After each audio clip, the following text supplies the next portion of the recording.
decirles que hoy comenzamos a estudiar un nuevo libro, la carta o la epístola escrita por Pablo a los romanos, ¿sí?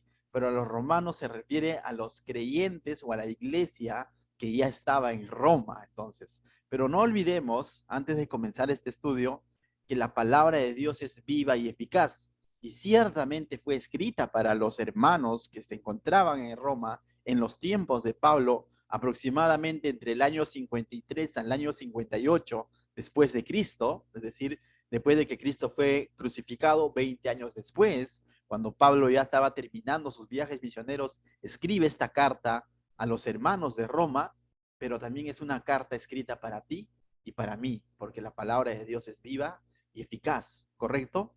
Este libro es muy interesante porque muchos han denominado como que eh, muchos predicadores consideran este libro como un compendio de la doctrina cristiana en cuanto a la fe.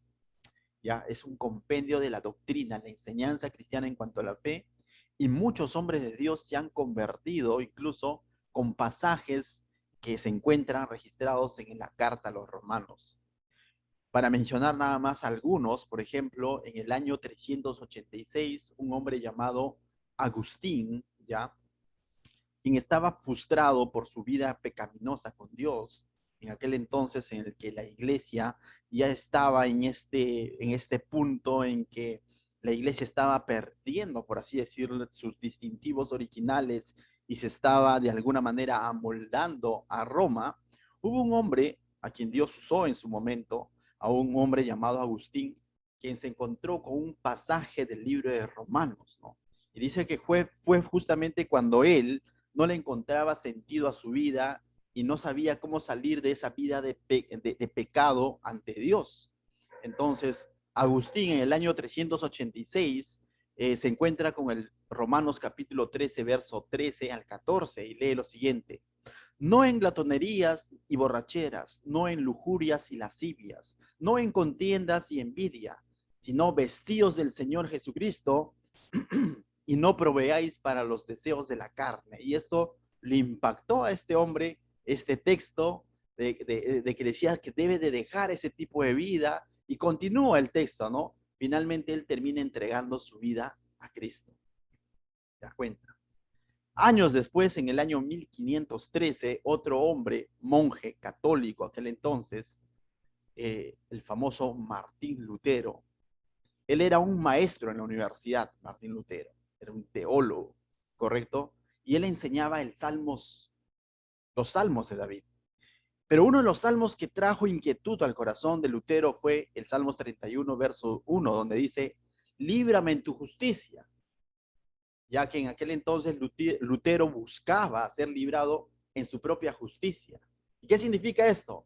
Lutero buscaba hacer lo correcto a los ojos de Dios, pero se daba cuenta que le era imposible hacer lo correcto a los ojos de Dios en sus fuerzas.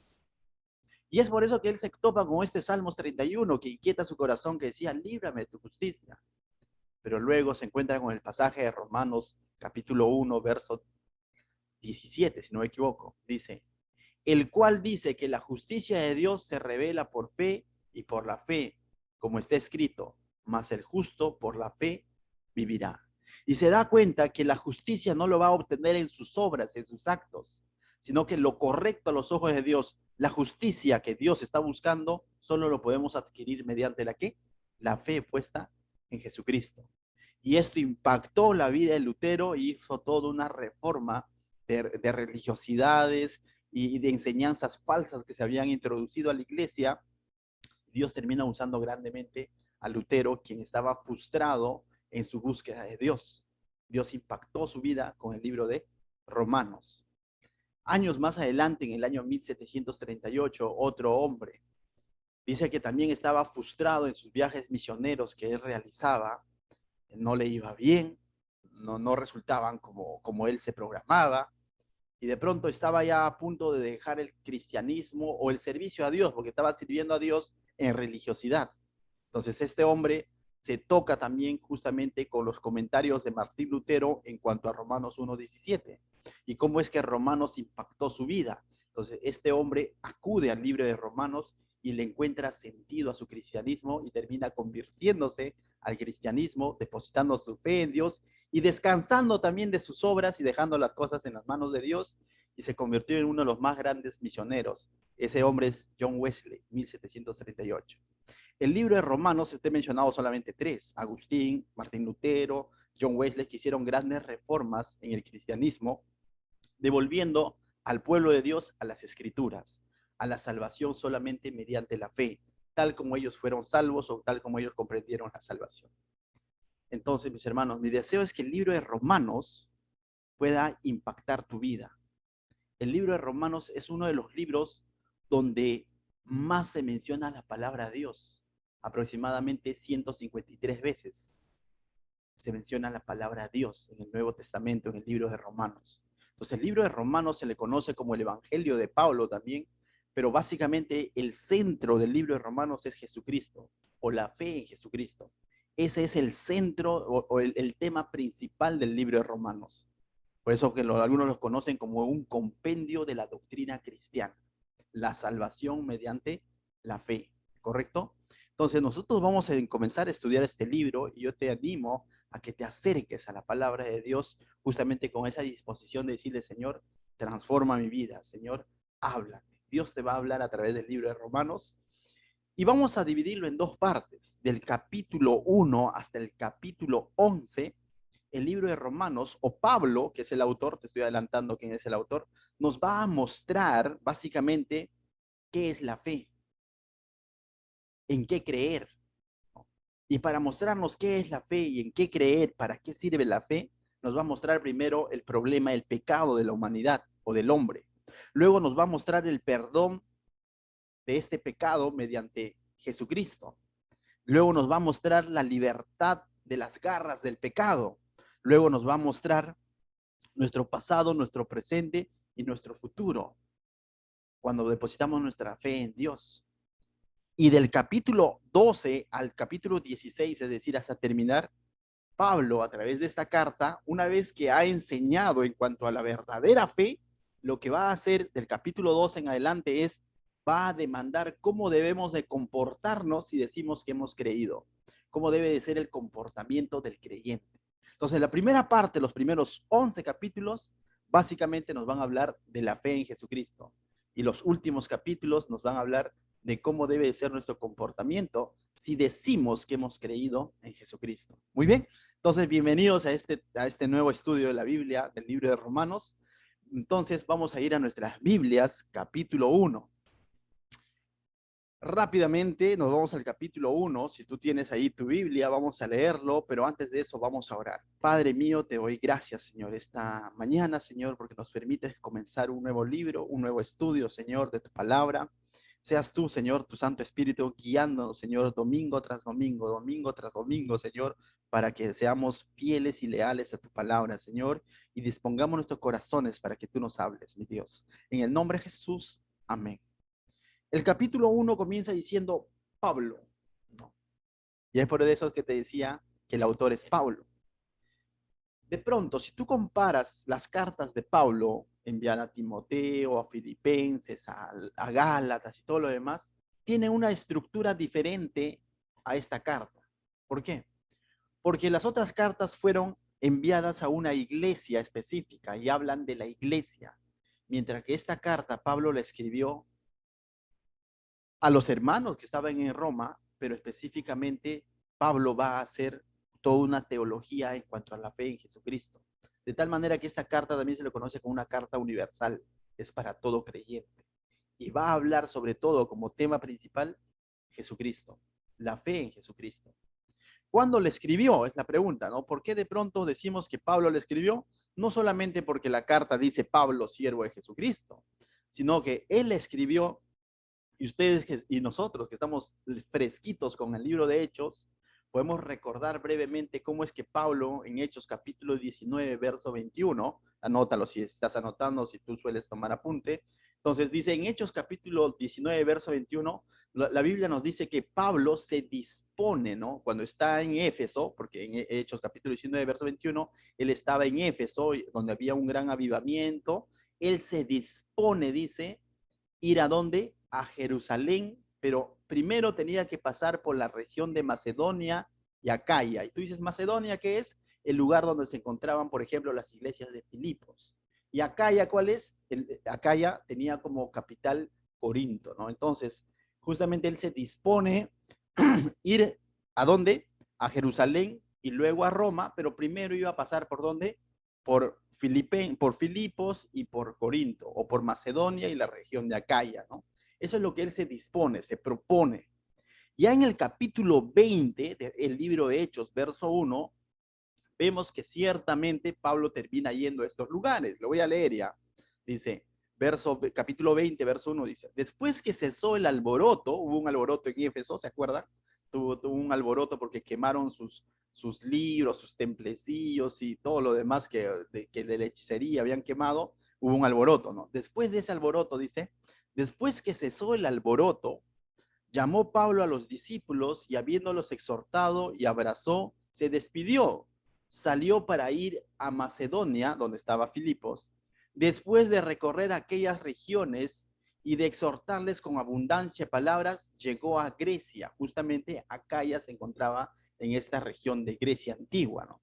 Después de haber estado allí 3 meses, ¿cuánto tiempo se quedó en esta región de Acaya o de Grecia? 3 meses, ¿no? Siéndole puestas acechanzas por los judíos para cuando se embarcase para Siria. Tomó la decisión de volver a Macedonia. Entonces, Pablo estuvo 3 meses en este lugar, en Corinto, ¿correcto? En ese lugar. ¿Y cómo corroboramos esto? Entonces, ¿por qué decimos que Pablo escribió esto a los romanos? Uno, porque él ya se había propuesto ir a Roma, primero pasando por Jerusalén, pero antes de eso tenía que ir a Macedonia, a Filipos y a Corinto. ¿A qué? A recoger unas ofrendas que él iba a llevar a Jerusalén. Y una vez que llevaba estas ofrendas a Jerusalén, él iba a emprender un viaje a Roma. Y vemos, ¿no? En el libro de Hechos que ciertamente él va a la iglesia de Filipenses, va a la iglesia de Corinto, recoge las ofrendas, y eso lo podemos ver en las cartas, pero luego se va a Jerusalén, pero en Jerusalén lo van a tomar preso y lo van a llevar a Roma, pero como preso, ¿no? No con un viaje que él emprende, sino como preso lo llevan a Roma. Y ciertamente se cumple todo eso, ¿no? Y además Pablo ya en la carta de Romanos, él cita, interesantemente, Pablo cita lo siguiente. Mira, en Romanos 15:25 dice, mas ahora voy a Jerusalén para ministrar a los santos.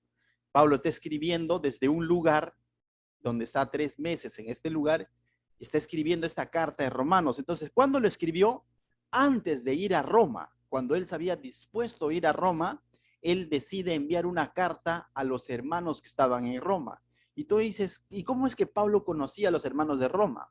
Habían 2 personajes que de pronto viajaban constantemente a Roma. Eran Aquila y Priscila, ¿correcto? Ellos vivían en Roma y vivían en Corinto y viajaban constantemente. Y por medio de ellos y de otros hermanos, Pablo tenía conocimiento de cristianos en Roma. Entonces Pablo se dispone a escribir a estos hermanos en Roma. La pregunta es, ¿quién comenzó la iglesia ya en Roma? Si no fue Pablo, ¿quién la inició? No fue Pedro tampoco. La Biblia no lo registra, pero sí tenemos un pasaje interesante en la Biblia, en el libro de Hechos capítulo 2, cuando se da el Pentecostés, dice, había judíos de todos los lugares, de todas partes del mundo. Judíos que venían de distintos lugares, ¿a dónde? A Jerusalén, a celebrar su fiesta. Y se dio el Pentecostés y ya hemos visto cómo es que de pronto Pedro comienza a predicar y se convierte en 3,000 y muchos de estos judíos luego volvieron a sus lugares de origen, es decir, muchos de ellos emigraron nuevamente a Roma y comenzaron esta iglesia. Entonces Pablo ahora lo que está haciendo, está escribiendo esta iglesia, uno, para dejarles las cosas claras en cuanto a la fe, segundo, para decirles, pronto voy a ir a ustedes. Entonces les está escribiendo a ellos. Por eso que en su carta de Romanos capítulo 15:25, él les dice, mas ahora voy a Jerusalén, les dice, primero voy a ir a Jerusalén para ministrar a los santos, ¿cómo? Llevando las ofrendas, dice el verso 26 de Romanos 15, dice, porque Macedonia y Acaya, donde él se encontraba, Corinto, tuvieron a bien hacer una ofrenda para los pobres que hay entre los santos que están en Jerusalén. Y ciertamente te acuerdas que cuando él da su testimonio en el libro de Hechos sobre lo que él había hecho, él dice, yo he venido a mi pueblo a traer bendición, ¿no? He traído unas ofrendas para mis hermanos de Jerusalén. Y eso es lo que él estaba haciendo. Entonces, Pablo escribió esta carta en su estadía de 3 meses cuando estuvo en Corinto, en la región de Acaya. Ahí es donde él envía esta carta. ¿A dónde? A los hermanos que están en Roma. ¿Por qué decimos también esto? Porque en la carta a los romanos, en el capítulo 16, va a mencionar varios nombres, enviando saludos. Y cuando envía estos saludos, va a mencionar un nombre interesante, ¿no? Va a decir que con él está un hombre llamado Gayo. Y este Gayo, también él lo va a mencionar luego cuando envía ya una carta a los Corintios, va a decir, a Gayo lo he bautizado. Es decir, Gayo, ¿de dónde era? De Corinto, ¿no? Pero cuando está escribiendo la carta a los romanos, Pablo dice, y Gayo también les manda saludo a los hermanos de Roma. Entonces, definitivamente, Pablo estaba en Corinto cuando él escribe esta carta a ellos, ¿correcto?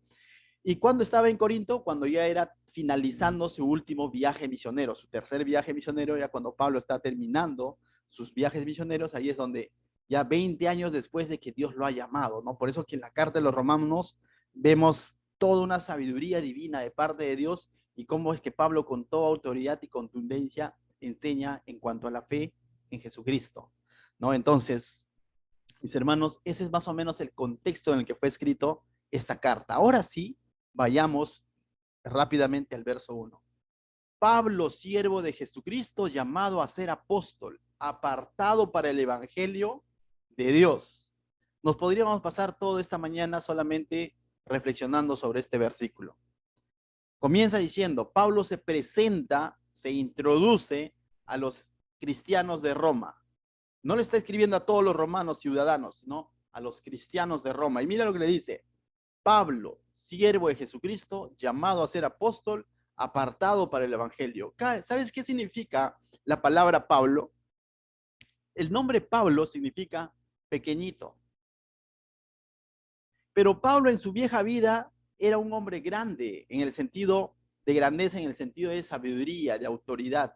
Él era un fariseo de fariseos, un hombre que había sido instruido bajo los pies de la Universidad de Gamaliel.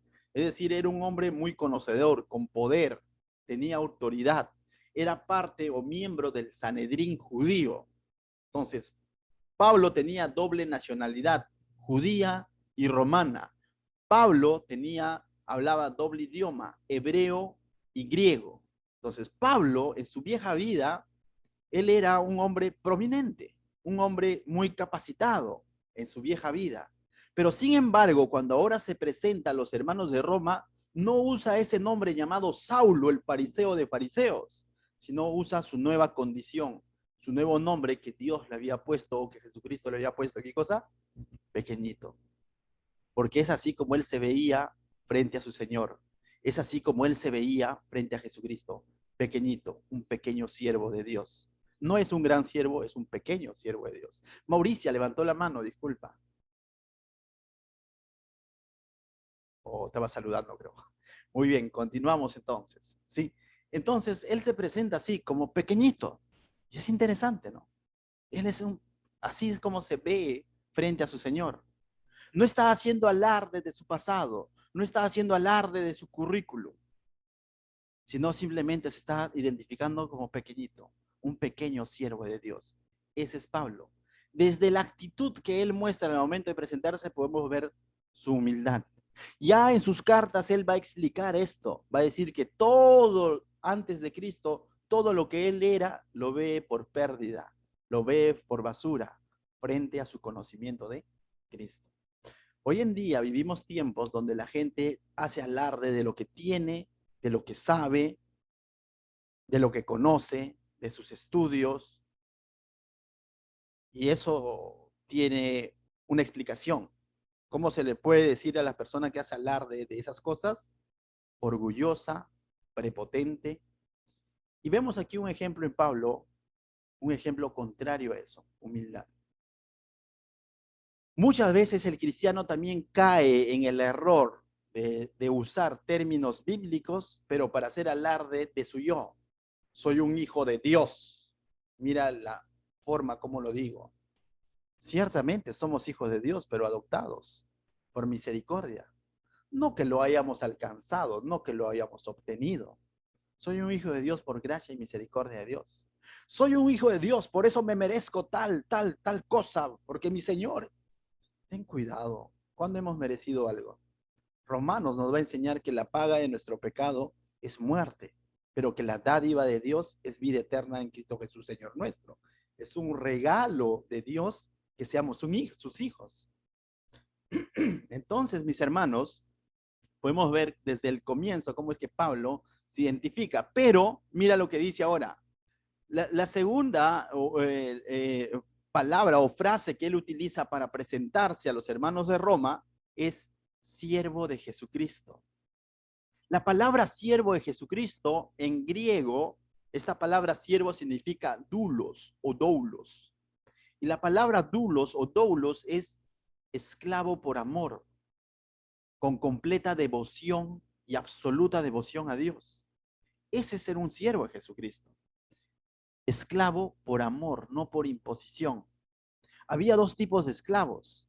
El esclavo por imposición, porque tenía una deuda o había cometido un agravio o alguien lo había comprado con plata y por lo tanto estaba obligado a servir a su amo durante 7 años, ¿no? Eso lo hemos visto también en el libro de Éxodo, ¿no? Eso era un esclavo. Pero el esclavo por amor es aquel que por libre decisión, ¿correcto? Y por amor a su Señor dice, yo quiero ser su esclavo, quiero ser su siervo. Y ese era Pablo, porque tuvo un encuentro con el Señor, un llamado de parte de Dios, él aceptó ese llamado. La podía rechazar, como tú y como yo. Tenemos el libre albedrío. Pero vino el llamado de parte de Dios y él aceptó ese llamado y al comprender el gran amor del Señor, ahora él dice, soy esclavo, soy siervo de Jesucristo. Incluso este término hoy en nuestros tiempos se ha tergiversado, porque hoy en día también muchos usan la palabra siervo, pero dicen, es un siervazo del Señor. ¿De qué vale que te digan siervazo si nuevamente le estamos poniendo el énfasis al yo? No, somos pequeños, siervos, esclavos por amor de Jesucristo. Él es mi Señor. Esa es la actitud de Pablo. Entonces vemos que desde su presentación nos está enseñando la actitud que debemos de tener frente a nuestro Señor. Somos pequeñitos. ¿Qué más? Somos siervos, esclavos por amor de Jesucristo, no por imposición. Antes éramos esclavos del pecado, va a decirlo más adelante, pero ahora somos esclavos por amor de Jesucristo. ¿Te das cuenta? ¿Qué más dice? Llamado a ser apóstol. Dios lo llamó a ser apóstol. ¿Y qué es apóstol, pastor? Apóstol no es otra cosa más que enviado, embajador o mensajero de parte de Dios. Eso es un apóstol. Y él dice, me ha llamado a ser su mensajero. Entonces, dos o tres cosas. Pequeñito, siervo de Jesucristo por amor a Jesucristo y ahora mensajero de Jesucristo. Y ciertamente este llamado lo podemos ver en Hechos capítulo 9, verso 15, cuando de pronto Dios habla a Ananías para que vaya a este lugar y se encuentre con Pablo y ore por él y le dice, el Señor le dijo, ve porque instrumento escogido me es este para llevar mi nombre en presencia de los gentiles y reyes y los hijos de Israel. Entonces vemos claramente que Dios está llamando a Pablo, y hemos hablado de su conversión, cómo es que él sucede su conversión por una obra milagrosa en la que Jesús se le presentó, pero vemos que lo está llamando ¿para qué? Para ser un instrumento escogido, para llevar mi nombre en presencia de los gentiles. A eso lo conocemos como ser testigo de Jesucristo. Y el Espíritu Santo viene a su vida, como viene a la vida de cada creyente, ¿para qué? Según Hechos 1:8, para ser testigos de Jesucristo. ¿Dónde? Jerusalén, Samaria, Judea, hasta lo último de la tierra. Ese era Pablo. Él tenía bien claro que era pequeñito, siervo de Jesucristo, y que había sido llamado a llevar el mensaje del Señor. ¿Te das cuenta? Finalmente, en ese mismo versículo dice, apartado para el evangelio de Dios. Esto es interesante, ¿no? Porque apartado, dice que ha sido apartado, ya sabemos, pero pastor, Apartado para el evangelio. ¿Qué significa esto? ¿De qué evangelio está hablando? Está hablando justamente de la enseñanza, este evangelio que presenta a nuestro Señor Jesucristo como el único Señor y Salvador de la humanidad. A este evangelio que nos presenta la salvación por gracia que nos es dada por Dios y que la obtenemos mediante la fe. Pablo sabe que él ha sido apartado para enseñar estas grandes verdades, pero en otras palabras, él ha sido apartado para una misión especial, llevar el evangelio. Pero recuerda, cuando Pablo usa esta palabra apartado, está haciendo referencia también de alguna manera un contraste con su vieja vida. En su vieja vida, él también había sido apartado para servir al Señor en su religiosidad. La palabra fariseo significa apartado. Pero cuando él era fariseo en el Antiguo Testamento, era, o digo, en su vieja vida, era un fariseo de los judíos, fariseo de fariseos, para servir a Dios ahí en el Sanedrín, ¿no? Como perseguidor.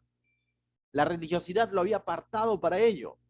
Ahora, en otras palabras, nos está diciendo que él es un fariseo de la gracia, un apartado para llevar el evangelio. ¿Me dejo entender? La palabra fariseo como tal no está mal, sino que le dieron un mal uso. La palabra fariseo significa apartado para un servicio especial. Pero ahora Pablo, de ese servicio en la que él se vio que estaba yendo en contra de Dios, ha sido apartado para realmente llevar el evangelio de Dios. Entonces es un fariseo de la gracia. Ese es Pablo. Pequeñito, siervo de Dios, llamado, enviado por Dios para llevar su mensaje, apartado para esta misión especial. Pregunto, ¿cada uno de nosotros no somos apartados para lo mismo? Definitivamente que sí. Cada uno de nosotros debemos tener esta actitud de Pablo, esta actitud de humildad, de que frente a nuestro Señor somos pequeños y comprender su gracia. No es que hemos obtenido algo porque lo merecemos, sino que el Señor nos las ha regalado. Cada uno de nosotros debemos de vernos como un siervo del Señor. No un siervazo, como dicen, sino un siervo del Señor, un esclavo por amor a nuestro Señor. Cada uno de nosotros debemos entender que hemos sido llamados a llevar el mensaje de Dios. Cada uno de nosotros debemos entender que hemos sido apartados para el Evangelio del Señor, para transmitir el Evangelio de Dios. Eso es lo que Pablo nos enseña en esta primera carta a los romanos de comienzo nada más, para que nos acerquemos con esa actitud a este libro o al estudio de la palabra de Dios. Por cierto, cuando dice el Evangelio de Dios, tú dices, ¿había otro Evangelio? Definitivamente que no. El Evangelio es de Dios. Pero de comienzo ya Pablo está repitiendo la palabra Dios. ¿Sabes por qué? Porque en este libro vas a encontrar la palabra Dios 153 veces. Es uno de los libros del Nuevo Testamento donde más se repite la palabra Dios. 153 veces la palabra Dios y 65 veces la palabra Cristo. Ese es el libro de Romanos. Trata del Evangelio de Dios. Entonces nos ha presentado quién es el mensajero, a quién está usando Dios para hacer llegar estas verdades a los hermanos de Roma y hoy en día a nosotros. Pero este hombre como tal no tenía un valor, sino después de su conversión, después de su encuentro con el Señor, el Santo Espíritu de Dios vino sobre él, así como ha venido a tu vida y lo está usando en estos fines. Amén. Entonces, ahora mira lo que dice, después de haberse presentado, después de haber introducido, hacerse conocer, cualquiera sería conocer con cosas pomposas, ¿no? Él se ha hecho conocer con lo que realmente es a los hermanos de Roma, ¿no? Entonces él ya tenía una fama, ya su tercer viaje misionero está terminando. Entonces, oye, Pablo va a venir a Roma, Pablo nos ha enviado una carta. Entonces tú dices, voy a enviar una carta, ¿qué es lo que usas? Yo, no sé, podrías poner quizás ahí, ¿no? Ingeniero instruido en la universidad tal, yo maestro que crecí bajo los pies de Gamaliel, pudo haber puesto muchas cosas que eran ciertas, pero no tienen valor a los ojos de Dios. Él puso lo que es en el Señor. ¿Cómo te presentas a este mundo? ¿Qué énfasis tú pones cuando te presentas ante alguien? ¿Eso habla de nuestra humildad o de nuestro orgullo? ¿Qué es lo que más muestras tú ante tus amigos? ¿No? ¿Qué es lo que tú muestras? ¿Por qué características te conocen? Ah, no, el hermano no le digas nada porque el hermano es creído, no, porque es estudiado, no, no, que el hermano tiene buen trabajo, no. Que nos conozcan por eso. ¿Y qué pasa si pierdo el buen trabajo? ¿Y qué pasa si llega otro más estudiado que yo? ¿Voy a usar esos mecanismos para presentarme ante los demás? ¿O que me conozcan por mi amor al Señor? Que me conozcan por mi devoción a Dios. Que me conozcan por la función o por el trabajo que estoy haciendo por el Señor. Cuando dice los apóstoles predicaron el libro de Éfeso con mucho denuedo, digo el libro de Hechos capítulo 4 con mucho denuedo, llenos del Espíritu Santo, los del Sanedrín concluyeron que ellos habían estado ¿con quién? Con Jesús. Que la gente cuando nos vea en nuestras reacciones, en lo que hacemos, que ellos puedan concluir y digan, ciertamente, esta persona está con Jesús. Ciertamente no es un religioso más, ciertamente es un cristiano de verdad. Que eso se diga de nosotros y que en última instancia glorifiquen a Dios. Ciertamente Dios cambia vidas. Ciertamente Miguel ya no es el mismo porque Dios lo ha transformado. Ciertamente Alexander ya no es el mismo de antes. No sé, no quiero decir característica de Alexander, pero ya lo iba a decir, pero no es tal, ¿no? Ciertamente Anderson no es el sobrado de antes, sino que ahora es otro. Que vean a Jesucristo. Pero muchas veces caemos en ese error de hacer alarde de nuestro pastor. Uy, pastor, si usted supiera, yo antes era esto, aquello, que tenía un trabajazo. Y en primera instancia, que vean al Señor, ¿no? Que no vean lo que no agrada a Dios. Verso 2, ahora después de haberse presentado, él va a presentar el Evangelio. Mira lo que dice el verso 2. El Evangelio de Dios, terminó diciendo el verso 1, ¿correcto? Apartado para el Evangelio de Dios que él había prometido antes por sus profetas en las santas escrituras. Y Pablo está poniendo de cajón, de comienzo, está diciendo que esta enseñanza, este Evangelio, para el cual yo he sido apartado, del cual yo soy mensajero, de quien yo soy siervo, de quien soy un pequeñito frente a él, como diría Juan, quizás que no soy digno de amarrar los pasadores de sus sandalias, como diría Juan, Pablo está diciendo, esto no es algo nuevo, es algo que viene desde el Antiguo Testamento, esto es algo que viene desde antes, de tal manera que lo que Pablo va a enseñar en la carta de los Romanos no es una nueva revelación, es el escrito está. El Santo Espíritu va a usar lo que ya está escrito, lo que ya está estipulado en cuanto a la persona de Cristo, y lo va a usar ahora a través de los puños y labios de Pablo para mostrarle a los hermanos que están en Roma.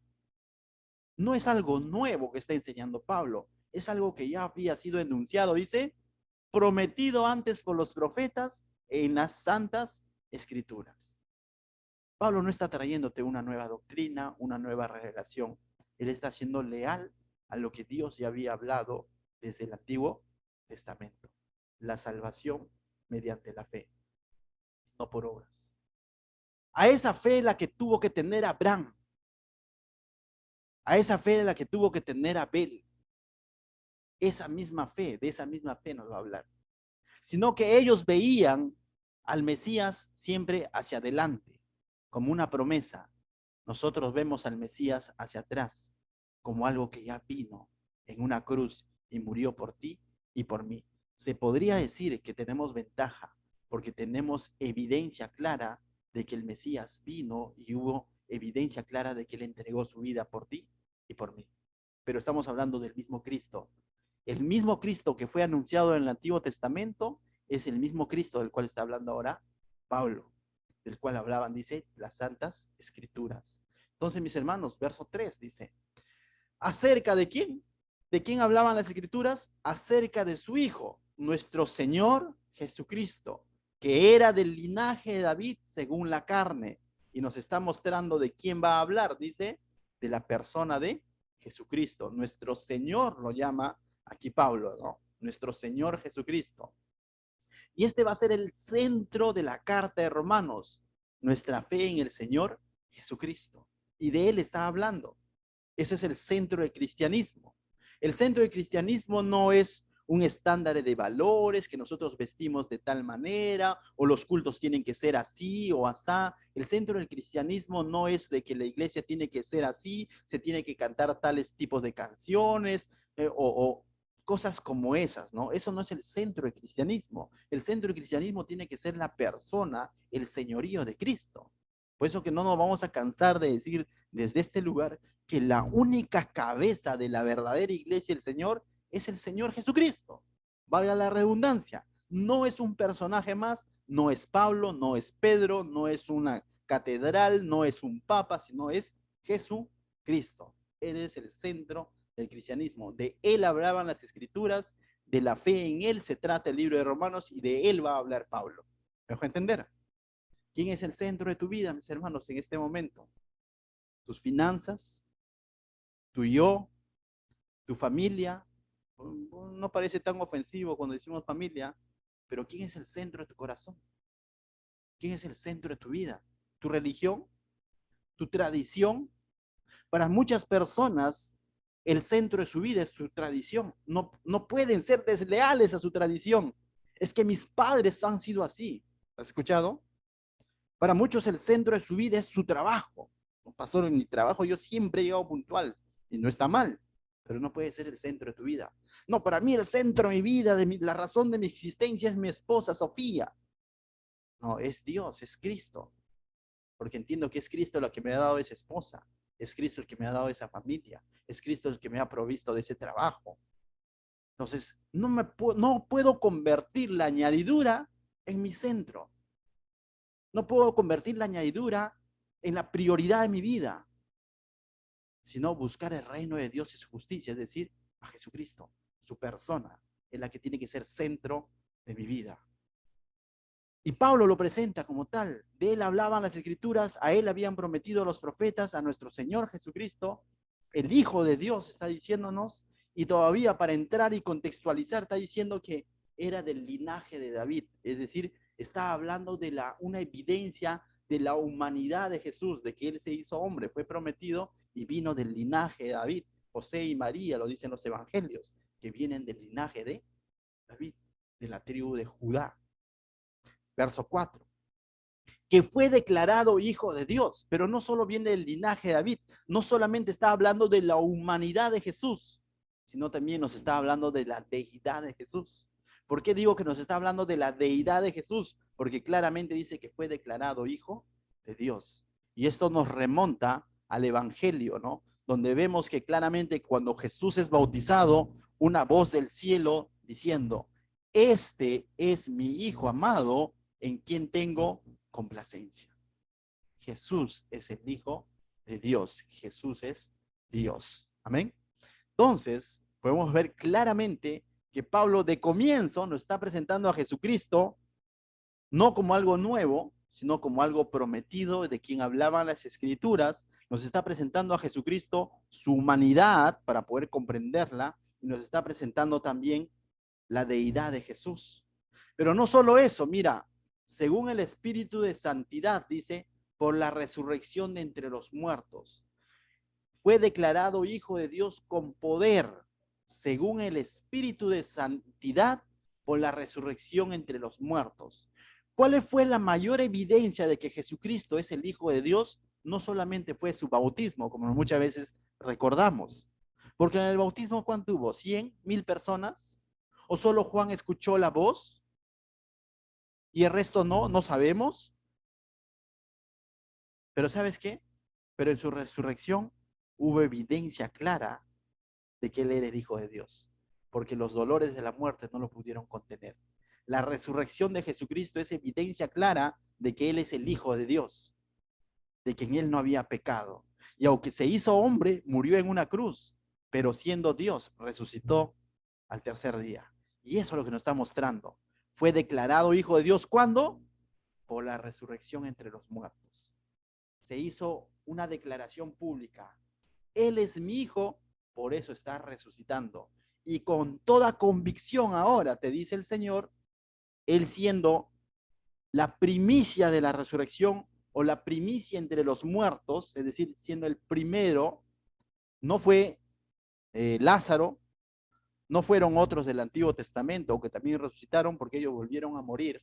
Está hablando de la resurrección con un cuerpo glorificado y con una vida eterna. Ese es nuestro Señor Jesucristo. Y es interesante entender esto, ¿sabes por qué? Porque esto te da seguridad de salvación, porque esto te da esperanza. Ese mismo Señor Jesucristo que fue resucitado, ese mismo Señor Jesucristo que fue resucitado, ese mismo Santo Espíritu de Dios que hizo posible todo esto, te va a resucitar también a ti cuando el Señor venga en las nubes y serás llevado.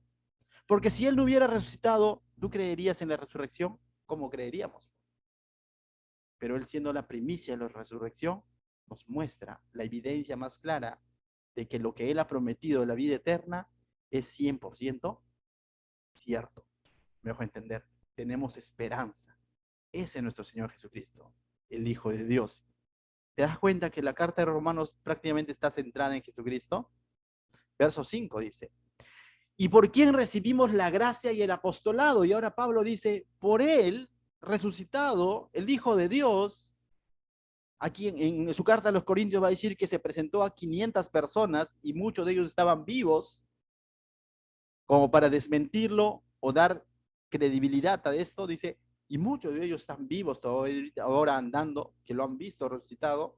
Entonces, él dice, les ha dado qué cosa, gracia y apostolado. Y Pablo está diciendo, no me he ganado nada, no he obtenido nada en cuanto al apostolado, no me he autodenominado, no es que esto me haya dado el Sanedrín, una carta de respaldo diciendo tú eres apóstol, no. Esto he recibido en gracia, tanto la gracia como el apostolado, lo he recibido de parte de quién? De ese Señor Jesucristo que resucitó entre los muertos. Pregunto, ¿cuándo el Señor Jesucristo dio la gran comisión a sus discípulos? Una vez resucitado, Mateo 28. Cuando el Señor Jesucristo llama a Pablo para que sea instrumento escogido y anuncie el Evangelio, Jesucristo resucitado, Hechos capítulo 9. Una vez él resucitado, se presentó nuevamente a sus discípulos y dio autoridad a sus discípulos, Hechos 1:8. Cuando venga sobre vosotros el Espíritu Santo, tendréis poder. ¿Para qué? Les va a dar poder para que sean testigos. Y ocurre en Hechos capítulo 2 y la iglesia del Señor comienza con la venida del Espíritu Santo prometida por el Señor. Pero el Espíritu Santo no es otra cosa más que la otra persona de la deidad que hace efectiva la promesa de Cristo que dijo, y yo estaré con vosotros todos los días de su vida. Y ciertamente lo está a través de su Espíritu Santo. Jesús tuvo un encuentro con Pablo, pero no se quedó ahí con Pablo, sino su Santo Espíritu de Dios vino sobre él, lo llenó y ahora lo está usando como apóstol. Entonces, Pablo está reconociendo que tanto la gracia de la salvación como la misión que ahora él tiene provienen de quién? Del Señor Jesucristo resucitado. De la misma manera, mis hermanos, la salvación que tú tienes hoy, la fuente de esa salvación es nuestro Señor Jesucristo resucitado. La fuente de la misión que tú cumples, el trabajo, el servicio que tú haces para el Señor, se te ha sido encomendada por Dios, no por un hombre. Cuando de pronto viene a tu corazón esas ganas o esa disposición a querer servir a Dios, me voy a referir brevemente a los siervos. Cuando Sofía de pronto vienen esas ganas de querer, o no ganas, sino tiene esa disposición de preparar su clase para los niños de la escuela dominical, eso le fue dada por Dios. Dios le ha encomendado eso, no yo. Cuando la hermana Luz dice, pastor, ¿en qué puedo apoyar con los niños? ¿Puedo repartir sus premios, todo lo demás? Es algo que, un privilegio que Dios le ha dado que ella cumpla. No soy yo. Y así cada uno de nosotros. Nuestro servicio encomendado ha sido por Dios y debemos entender eso. Tanto nuestra salvación como la oportunidad de servirle, Dios nos los ha dado, de Él la hemos recibido. Y como tal, esto demanda una responsabilidad. ¿A quién rendiré cuentas en cuanto a mi salvación, en cuanto a lo que estoy haciendo con mi vida redimida? ¿A quién rendiré cuenta en cuanto a mis talentos que Dios me ha dado, mis dones para servirle que me ha dado? No es al pastor. No voy a rendir cuentas al pastor Anderson, voy a rendir cuentas ¿a quién? A Dios, porque de Él la he recibido. Todo el talento que tú tengas, le darás al Señor. Porque ahí dice el verso 5, mira cómo complementa lo que te estoy diciendo. Por quien recibimos la gracia y el apostolado. ¿Para qué dice? Para pensarlo y decir, ¿lo hago o no lo hago? No, dice, para la obediencia a la fe en todas las naciones por amor de su nombre. ¿Para qué me ha dado de su gracia la salvación? ¿Para qué me ha encomendado el servicio especial a Dios?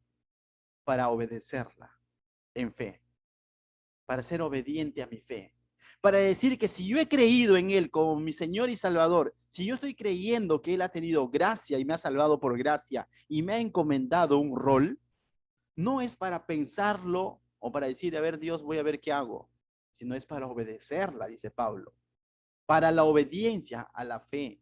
Si tu fe es cierta, Santiago decía, la fe sin obras es muerta, mas la fe que obra, esa es una fe verdadera, la fe que nos lleva a la obediencia. La gracia que nos lleva a la obediencia es eso agrada a Dios. No la gracia que nos lleva a un libertinaje de decir, entonces hago con mi vida lo que quiero. La gracia que Dios nos ha dado es para vivir conforme a esa gracia, agradecidos con Dios, tal como termina ese versículo. Para la obediencia, la fe en todas las naciones, ¿por qué? Por amor de su nombre. Ese es ser siervo de Jesucristo. ¿Por amor de qué? De su nombre. Le sirvo y hago lo que hago con mi prójimo, no porque alguien me imponga, no por una conveniencia, sino porque amo a mi Señor. ¿Y por qué amo a mi Señor? Porque he comprendido su amor. Antes solía yo, de alguna manera, cuando alguien decía, pastor, ya no voy a servir en tal cosa, de alguna manera quería persuadirle y a veces me veía en un rol de suplicar. No, o sea, y decir, pero mira, tú puedes hacerlo, y me veía en un rol de suplicar. Y no porque no me guste suplicar, no tengo ningún problema con suplicar, sino que entendí de que yo no le puedo imponer ni coaccionar menos, ni condicionar su servicio a Dios en base a súplicas. La persona que está dispuesta a servir a Dios tiene que ser por amor de su nombre. Yo en base a súplicas o quizás con una cara molesta diciendo, ¿cómo no vas a hacer? No podía forzar su servicio a Dios. Estaría haciendo mal. Lo que ahora último estoy optando es de siempre decir, bueno, recuerde que su servicio es para el Señor. Si usted decide no hacerlo, tiene sus razones, pero recuerda, tu servicio es para Dios. Y que la persona medite en ello. Y de lo mismo sucede con nosotros. Mis hermanos, ustedes me conocen y saben, mi servicio al Señor no es por una conveniencia, no es porque reciba algo a cambio, no es por otra motivación. Y es una de las cosas por el cual yo oro en lo personal, que mi servicio a Dios, mi dedicación en el Señor, en su palabra, de enseñarla día tras día, noche tras noche, y como Julio César está experimentando un poco esto de amanecerse estudiando la palabra de Dios ahora que se está preparando, ¿no? Y cuando me cuenta yo le digo, sé que es pasar por eso, le digo, pero tranquilo amigo, Dios es un Dios de recompensas, pero jamás lo hagas por la recompensa. Instrúyete, hazlo por amor de su nombre. Por amor de su nombre muchas veces vas a quemar pestaña. Por amor de su nombre muchas veces vas a sacrificar ciertas comodidades. Por amor de su nombre, el que ha comprendido que esto se nos ha sido dado por gracia, va a servir con amor al pueblo, con amor a Dios, y no va a hacer su servicio en base a conveniencias. Ese tipo de servicio es piedra de tropiezo para muchos hoy en día. Y nosotros, uno de nuestros distintivos tiene que ser eso, que nuestro servicio tiene que ser por el amor de su nombre, si hemos comprendido. Y esto lo aprendemos de quién? De parte de Pablo. Amén. Verso 6 dice, entre los cuales estáis también vosotros llamados a ser de Jesucristo. Y Pablo les está diciendo, ha hablado en plural, no ha dicho yo he recibido la gracia, yo he recibido el apostolado. Pablo ha dicho, ¿por quién hemos recibido o recibimos? Ha hablado en plural. Y por si ahí los hermanos de Roma quizás no le entienden, dicen, bueno, Pablo está hablando de él. Ahora el verso 6 le dice, entre las cuales estáis también vosotros llamados a ser de Jesucristo. Y esta mañana te dice el Señor lo mismo, que este recibimiento de la gracia y del apostolado, el ser un mensajero de Cristo, no solo fue de Pablo, también es tuyo. Tú también has recibido la gracia de Jesucristo. Tú también has sido llamado a ser de Jesucristo.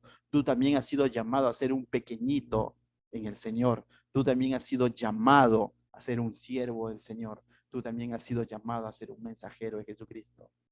Si es que has recibido salvación, todo es un solo pack. No es que solamente yo quiero salvación, todo lo demás no. Todo viene en un solo pack. ¿Me dejo entender? No hay opción a decir, pero me puede dar una partecita. No, no. Imagínate los que venden por catálogo, ¿no? Algunos venden por catálogo, ahí he visto que se filtran por el WhatsApp, ¿no? Véndeme un colorete, pero sin la tapita. Pero te va a decir, no, pues que, ¿y cómo sacamos el tema del precio, no? Porque aquí el colorete dice color tal y, pero ¿qué tal si me vendes la mitad? No, no, o sea, sabe que sale ese completo, ¿no? O sea, selladito. Es igual, la salvación y la responsabilidad, ¿cómo respondemos a esta salvación? Viene en un solo pack. Es para la obediencia en la fe a nuestro Señor Jesucristo, por amor de su nombre. Entonces, no puede haber cristiano que de pronto diga, no, yo soy salvo, pero eso de servir a Dios ya no va conmigo, ahí sí ya no me meto más. Ten cuidado, porque ese tipo de pensamiento no lo tendría un hijo de Dios. Porque el que ha comprendido el amor de Dios va a tener amor de su nombre. ¿Me dejo entender? El que tiene a Dios ha conocido el amor, y el que ha conocido el amor ama. ¿Ama a quién? Al prójimo. Eso es claro, la Biblia lo dice. Y el que no ama a su prójimo, a lo mejor no conoció a Dios. Ten cuidado.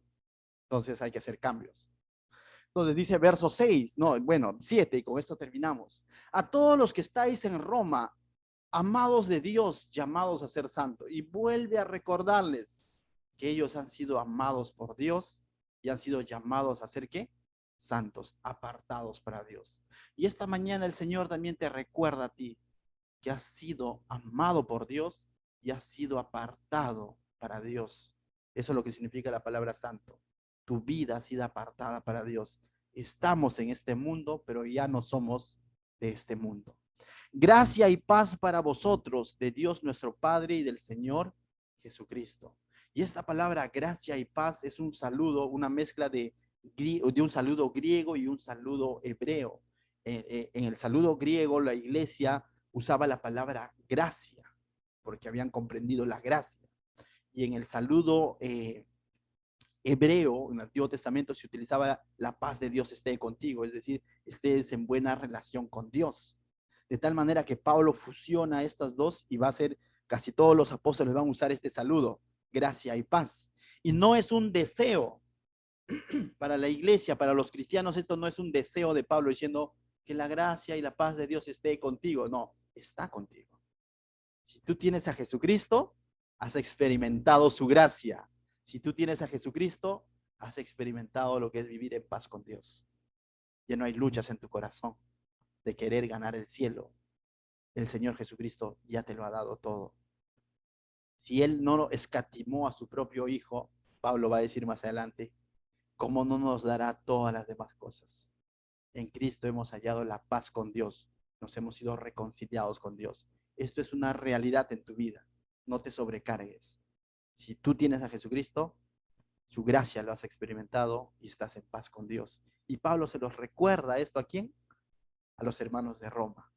Y les dice de nuestro Padre y del Señor Jesucristo. Y es interesante porque Pablo les dice esto. Porque en Roma, el imperio romano confluía una gran masa de diversas religiones y una mezcla de dioses, Júpiter, Zeus y muchos dioses.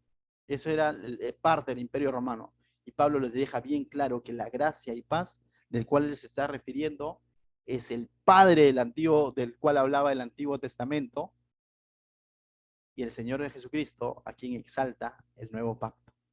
Y le está diciendo bien claro, es ese Dios de quien yo les estoy hablando, es el mismo Dios. Entonces está diciendo, de él viene la gracia y la paz. No me estoy refiriendo a cualquier otro Dios, mucho menos es un deseo. Lo mismo te dice esta mañana. Tú has creído en el único y verdadero Dios, del cual nos habla la Escritura desde el Antiguo Testamento hasta el Nuevo Testamento. Ese es el Señor a quien servimos, mis hermanos. Entonces, Vamos a orar. Yo creo que el Señor ha hablado a nuestro corazón esta mañana, pero quisiera meditar solamente en un punto de aplicación, solamente en uno, porque hay mucho de lo que hemos hablado, pero en uno nada más. ¿Cuál es tu actitud hacia Jesucristo? ¿Quién es Jesucristo para ti? ¿Es un amigo? ¿Es un hombre bueno? ¿O realmente lo ves como tu Señor? Si realmente lo ves como tu Señor, ¿cuál es tu actitud hacia Él? ¿Como pequeñito? ¿Como su siervo? ¿Como su instrumento escogido? Esa debe ser nuestra actitud hacia nuestro Señor. Como que tenemos algo de parte de Él que compartir con los demás. Vamos a orar y luego vamos a tener un tiempo de quizás de comentarios. Padre mío, te doy gracias, Señor, esta mañana. Bendice, Señor, tu iglesia. Gracias por esta carta que tú, Señor, inspiraste, Señor, con tu Espíritu Santo en la vida de Pablo, Señor, que hoy en día nos ministra, Señor. En el nombre de Jesús, la gloria, la honra sean para ti, Señor. En el nombre de Jesús. Amén.